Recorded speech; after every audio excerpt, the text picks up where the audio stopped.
খবর দিনভর নিয়ে প্রিয়াঙ্কা রয়েছি আপনাদের সঙ্গে। পশ্চিম মেদিনীপুর জেলার একাধিক এলাকা জলে ভাসছে। আজ প্লাবিত এলাকা, গতকালই আমরা দেখেছি যে প্লাবিত এলাকা পরিদর্শন করেন মুখ্যমন্ত্রী শুভেন্দু অধিকারী। আকাশপথে হেলিকপ্টারে প্লাবন এলাকার পরিস্থিতি দেখেন শুভেন্দু অধিকারী। পশ্চিম মেদিনীপুর জেলার একাধিক এলাকা জলমগ্ন, আর সেই সমস্ত জলমগ্ন এলাকা, প্লাবিত এলাকা পরিদর্শন করেন মুখ্যমন্ত্রী শুভেন্দু অধিকারী। আকাশপথে হেলিকপ্টারে প্লাবন এলাকার পরিস্থিতি দেখেন শুভেন্দু অধিকারী।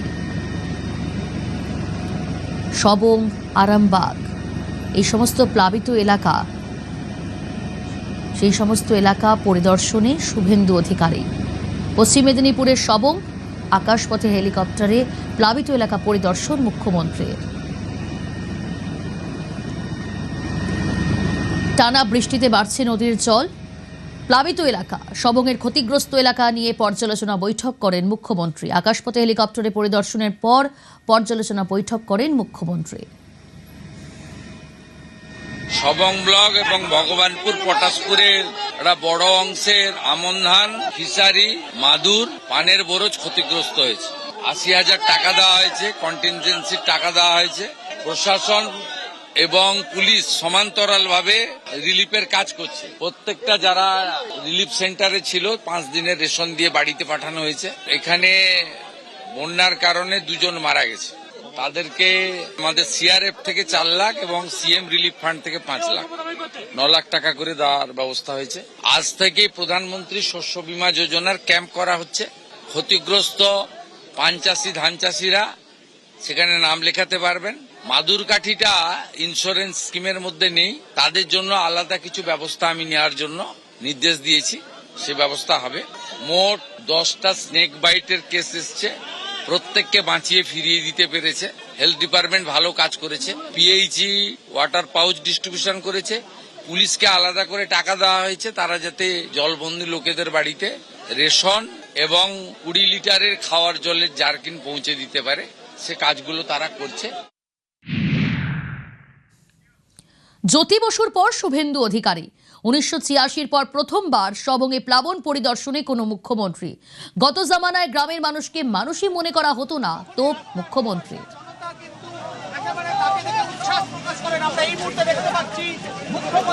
এখানে এরা বলছিল 1986 সালে জ্যোতিবাবু এসেছিলেন ফ্লাডে, তারপরে এই কোনো মুখ্যমন্ত্রী এলেন। আর কি করা যাবে, আগের মুখ্যমন্ত্রীরা গ্রামের মানুষকে মানুষ বলে মনে করতেন না। আর আমার সঙ্গে তো গ্রামের মানুষের নাড়ির টান, অতএব গ্রাম আমার শুরু, গ্রামই আমার শেষ। 40 বছর পর সবংয়ে মুখ্যমন্ত্রী কি বলছেন সবংয়ের প্রাক্তন তৃণমূল বিধায়ক মানস ভূঁইয়া, শুনুন।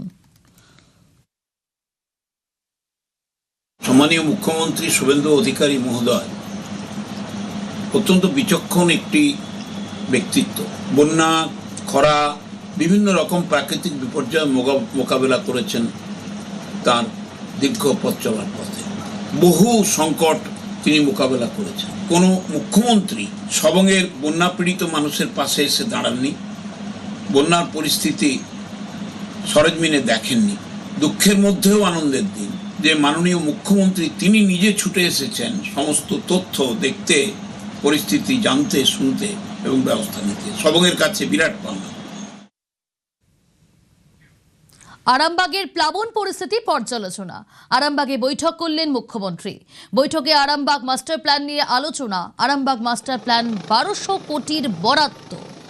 আরামবাগের একাধিক এলাকা প্লাবিত, সেই সমস্ত এলাকাও পরিদর্শন মুখ্যমন্ত্রী। ক্ষয়ক্ষতি নিয়ে পর্যালোচনা বৈঠক করেন শুভেন্দু অধিকারী। হেলিকপ্টারে যাওয়ার পথেই প্লাবন এলাকা পরিদর্শন। সবংয়ের পাশাপাশি আরামবাগেও প্লাবিত এলাকা পরিদর্শনে মুখ্যমন্ত্রী। ইরিগেশন ডিপার্টমেন্টকে নিয়ে বৈঠক করেছেন। আরামবাগ মাস্টার প্ল্যান নিয়ে বিস্তারিতভাবে উনি চর্চা করেছেন। প্রায় 1250 কোটি টাকার মতন অ্যালটমেন্ট উনি করছেন। প্রয়োজনে আরও যতটা বেশি লাগবে সেটা উনি করবেন, কথা দিয়েছেন। বেশ কিছু ব্রিজ, কাঠের বাঁশে যেগুলো সেতু ছিল এগুলোকে কংক্রিটের করার জন্য উনি নির্দেশ দিয়েছেন। এছাড়াও রাস্তাঘাট যেগুলো খারাপ হয়ে আছে, প্রধানমন্ত্রী গ্রামীণ সড়ক যোজনার রাস্তা, সেই রাস্তাগুলো দ্রুত সারানোর জন্য নির্দেশ দিয়ে গেছেন। খুব দ্রুত কাজ হবে পুজোর আগে।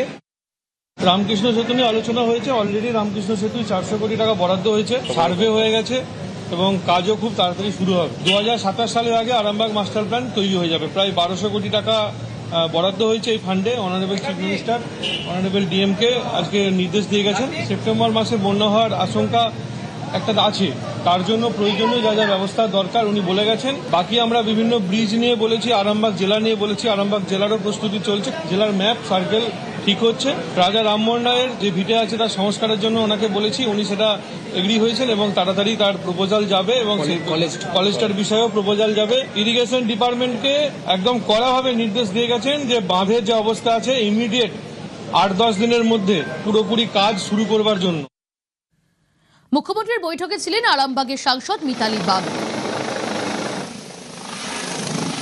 অতিরিক্ত বর্ষণের ফলে বেশ কিছু জায়গায় জল জমেছে এবং বন্যার আশঙ্কাও আছে। কোনো অবস্থাতেই কোনো মানুষ যাতে ক্ষতিগ্রস্ত না হয় তার জন্য একদম লাইন ডিপার্টমেন্টকে উনি নির্দেশ দিয়েছেন যে তুরন্ত সেখানে গিয়ে মানুষকে রেস্কিউ করা। উনি নিজেও বলেছেন যে বাঁধ উপছে যদি জল যায় সেখানে কারোরই হাত নেই, আর যদি কোনো গাফলতি থাকে তাহলে সেখানে পানিশমেন্ট নিতে হবে। উনি পরিষ্কারভাবে বলেছেন কাজ ঠিক সময় ঠিকভাবে যদি কাজটা কমপ্লিট করা হয় তাহলে মানুষ দুর্ভোগে কম পড়বেন। এছাড়া আরও যে বাঁশের ব্রিজ, খানাকুলে যে বাঁশের ব্রিজ সেগুলো নষ্ট হচ্ছে সেটা কিভাবে রিকভারি করা যায়